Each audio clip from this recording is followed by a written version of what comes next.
Escambia County commissioners are under scrutiny now for how they're spending discretionary funds.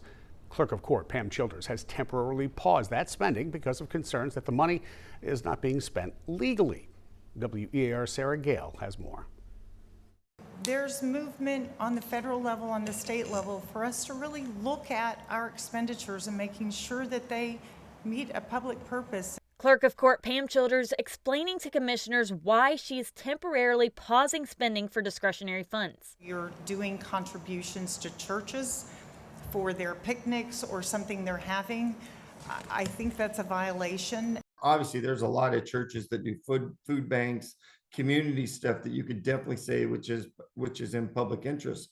But I don't think you could say, hey, I'm just going to take discretionary funds and tithe to the church, right? Can't do that. At their meeting last week, Childers brought up concerns about what commissioners were choosing to spend these funds on. She told commissioners she felt some expenditures may not line up with the Florida Constitution. What makes it eligible and legal?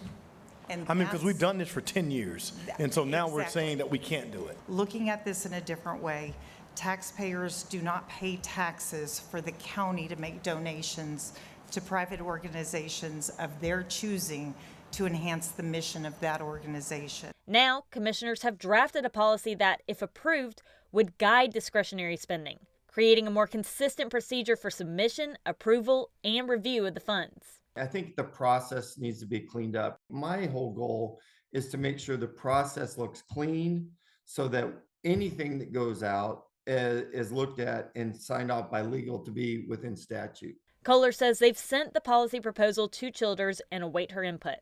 Sarah Gale, WEAR News. Well, Commissioner Kohler says he'd like to put the draft policy on the April 17th agenda with Childers' feedback, but if not, he plans to put it on the agenda on May 1st.